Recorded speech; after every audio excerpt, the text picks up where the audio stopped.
Hi everybody, let's take a look at this problem that has to do with the surface tension and capillary effect.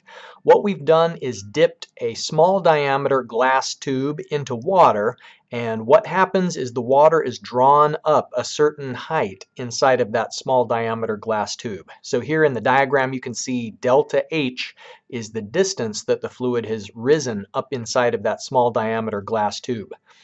In this problem, the wetting angle is 0 degrees, which is characteristic of water in a glass tube. And we're going to look at the tube diameter of being 1.6 millimeters, and the fluid temperature, water here, is 20 degrees Celsius. And so from that, you know the surface tension constant is 0.073 newtons per meter, and that also defines the unit weight of water as being 9790 newtons per meter cubed.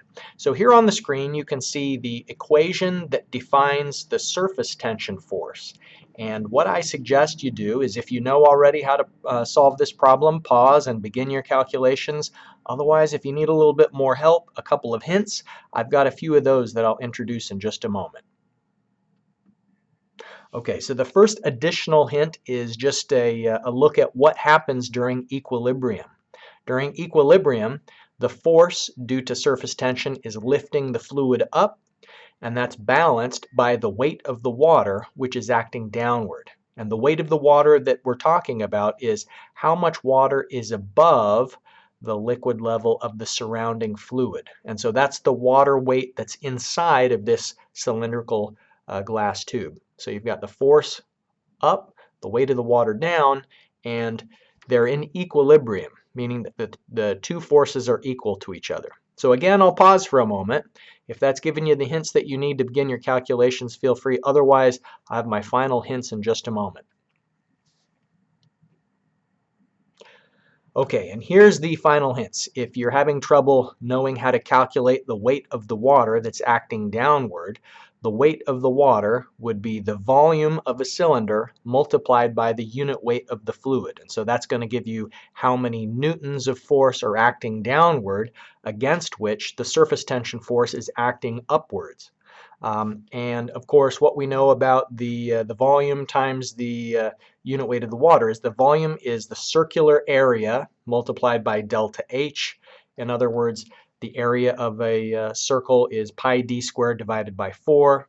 Multiply that by delta H, gives you the volume, and then by the unit weight. So to solve this problem, what you're doing is you're substituting in the diameter of the tube, the wetting angle of 0 degrees Celsius, of course, the surface tension constant of the fluid at this temperature, pi is a constant. So that defines the force due to surface tension, and the only unknown on the other side of the equation will be the delta H. So you'll be able to solve for delta H, and that will tell you how high the liquid level is going to rise in that capillary tube. So I'll pause for a moment. You can complete your calculations, and we'll take a look at the solution together. Okay, so you can basically see the solution here on the screen. So far, it's really only showing what we already talked about, other than I've converted the diameter of the tube from millimeters into meters. And so we begin with the notion that in equilibrium, the force due to surface tension is equal to the weight of the water. So on the left-hand side of the equation, here's our surface tension constant multiplied by the circumference, which would be the applicable length that the capillary force is arising from, multiplied by the wetting angle, multiplied by the cosine of the wetting angle. Right-hand side of the equation, we're going to be trying to rearrange this to solve for the delta H. So you can see that that's what I've done algebraically, and when we substitute in the known values and actually perform the calculation, it turns out that the liquid level is going to rise to 18.6 millimeters.